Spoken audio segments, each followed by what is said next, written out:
Hi, this is Uju, and I'm the founder of Culture of Life Africa. You can see all about the organization at cultureoflifeafrica.com.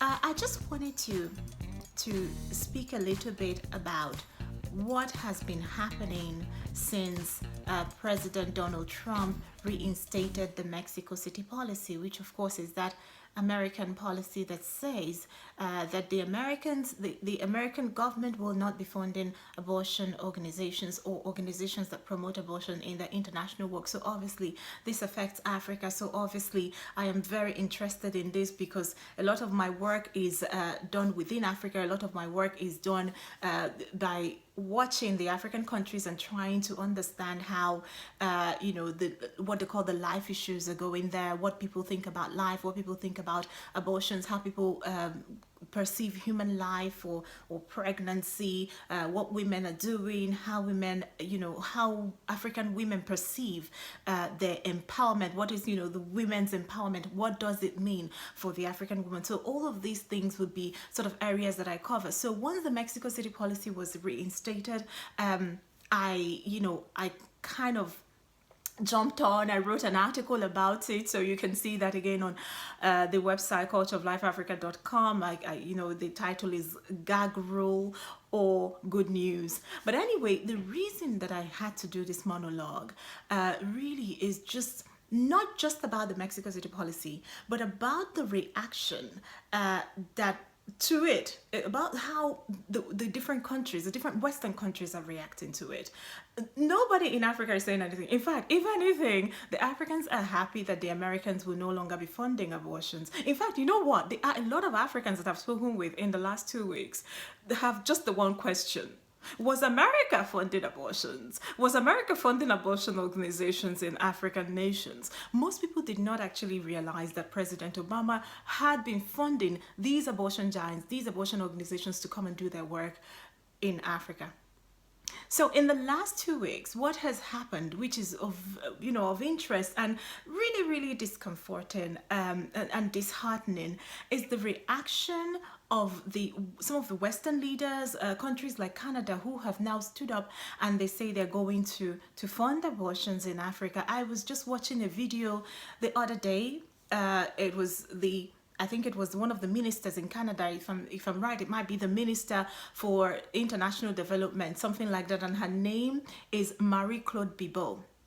And she had this video, this very disturbing video. I'll call it disturbing because it had just the softest music, and she had just this beautiful, French accent, French Canadian accent, where she was talking about how Canada was going to step in and provide money for safe abortions. They will stand in the gap. They will provide money for this. They will provide. But what she's saying, in essence, is that Canadian government, the new Canadian government, or the liberal Canadian government, they are not happy that the Americans are not going to be supporting these abortion organizations in their work. So now what the Canadians want to do is really to stand in the gap and provide millions of dollars to organizations who are providing abortions. Meanwhile, in Africa, where this money is going, where all of this is, the people for whom all of this is being done, quote unquote. Meanwhile, in Africa, the majority of the African public abhor abortion.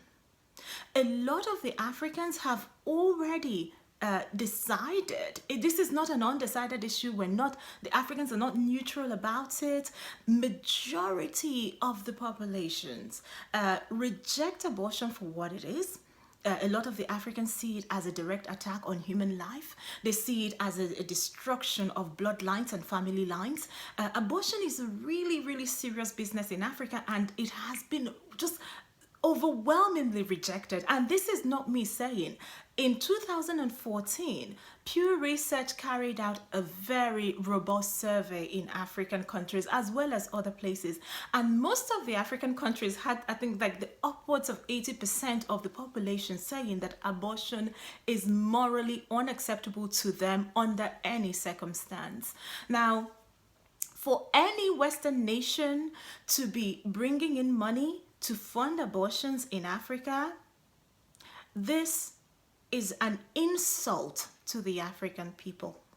For Canadian government or the Netherlands or any other nation or any other private organization or philanthropic organization that wants to stand in the gap and bring in money into the pockets of people providing abortions and abortion promoters who are coming into Africa to change the ideology of the young African people, the African people will call this a form of ideological colonization. And it's very offensive. And it's very unacceptable. And it's a shame. Why? Because the Africans have suffered what? A century of colonization by a lot of the Western countries who came to colonize us. We gained our independence in the early 60s, most of the African countries. And today what is happening is that many people are coming from the West. The same Western governments are coming back to pay for abortions, to pay organizations, Western organizations who believe in abortion and who believe there's nothing wrong with abortion. They are paying them to come into Africa and do their work that the Africans already find as morally unacceptable. So I beg you, Canadians, to plead with your government. I beg you, Marie-Claude Bibeau. I beg you, Prime Minister Trudeau. I know that you have already accepted abortion as a form of healthcare, as a form of women empowerment, as maybe even a form of sexual and reproductive health and rights, as reproductive justice, whatever it is you see it as.